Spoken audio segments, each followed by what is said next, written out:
Thank you, Diane. That was wonderful. I could not have written it any better myself. And Shirley, thank you very much. You're welcome. Well, it is great of all of you to be here. Thanks so much. Do I need the mic? You think it sounds good? All right. Well, thank you so much for being here. Carla was wiping away the lipstick. I'm not sure who it came from, but thank you very much. Most of you know that I was born and raised here in Delaware with my brother and sister in a home just off Kirkwood Highway in Newark by two wonderful parents. And while I'm talking about that home, I do want to introduce two people who are here. Dean and Peg Bell. Where's Peg? Right here. Dean and Peg Bell.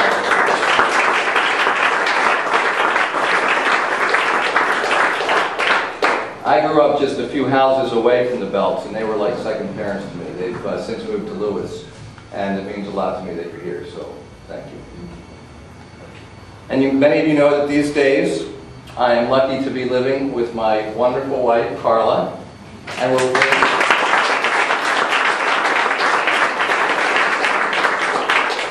we are raising two terrific kids, Molly and Michael. And I think I was telling Harriet that today was a great day because this is like the longest that Carla and I have had interrupted in the car to talk just in a while. So this is our date day.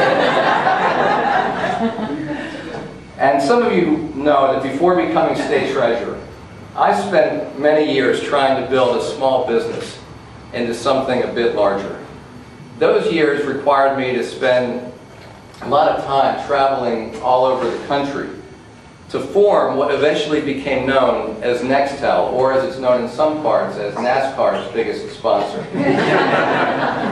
But wherever I went as a proud Delawarean.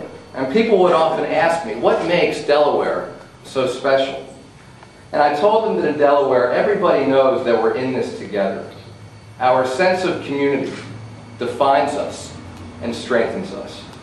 And that's why today it is such an honor for me to stand before you to formally announce my bid for re-election and to ask for your support.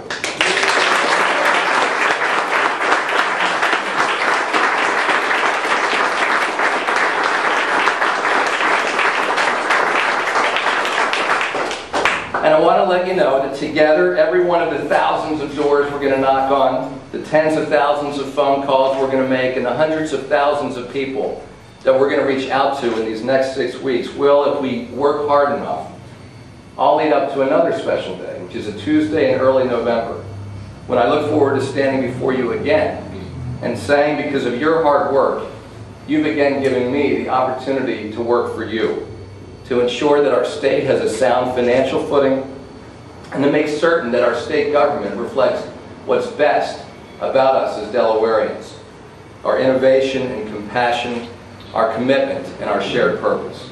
Now, as some of you know, we got a bit of a head start on our campaign this year. For several months, we've been holding events throughout the state. In fact, in every one of the 41 representative districts. They're called get-to-know jacket events. But I tell you, they have allowed me to connect with so many Delawareans. And while I'm talking about these events, I do want to ask you to join me in thanking my incredible staff who have put all of these events, including today, together. They are just been the best.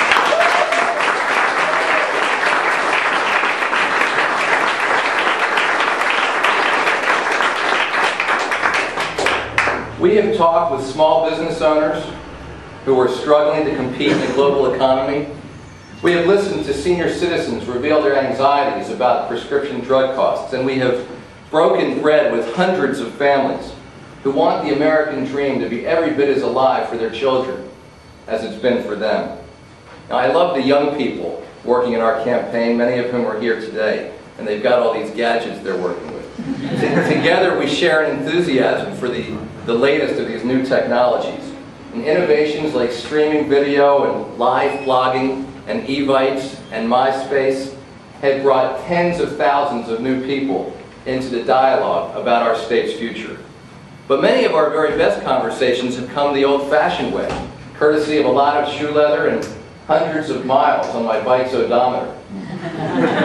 Just last month, a group of us traveled the entire length of Delaware by bicycle, and from Claymont to Delmar and all the towns in between, we literally took the roads less traveled to meet with Delawareans.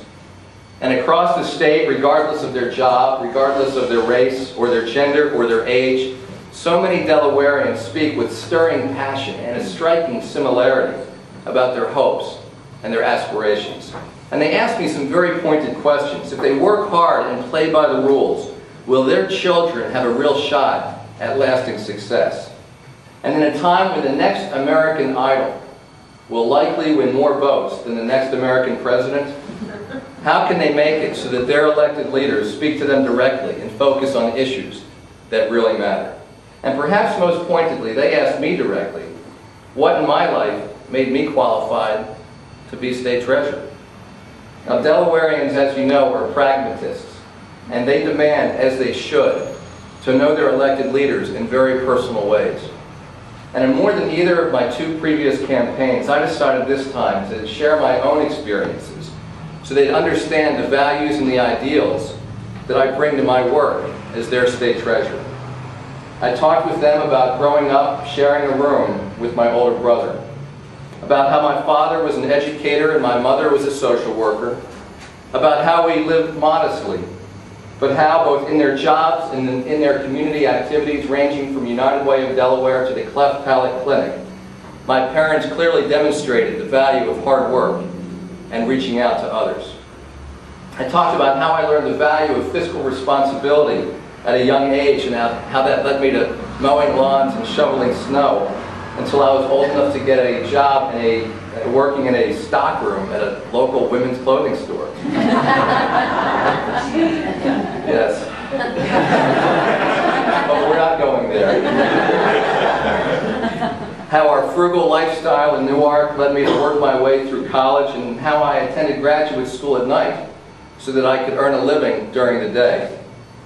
I talked about my grandmother, Molly, and my grandfather, Jack. They were Polish immigrants who, as the Nazis spread death across Europe, my grandparents saved the lives of so many by providing refuge for them in this country.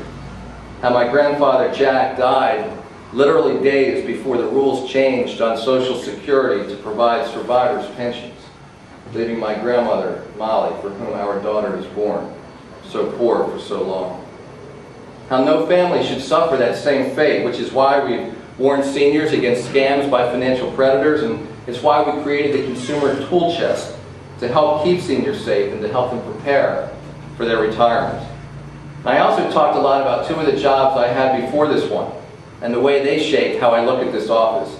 My favorite early job was scooping ice cream at Friendly's. And that's not just because Carla and I worked there together. That's where we really got to know each other.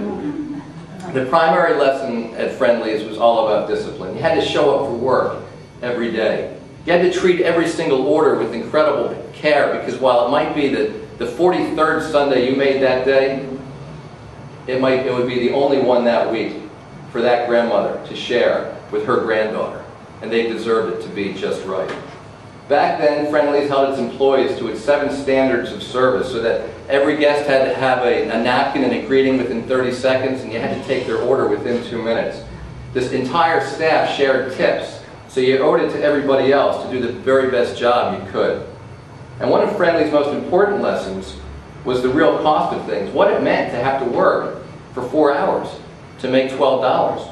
So when you buy a new record, you knew how many hours of work went into it. So it should come as a surprise to nobody that we've worked so hard over the last 4 years on our Partners in Procurement program that saved Delaware taxpayers $20 million by getting better deals on everything from paper clips to pens.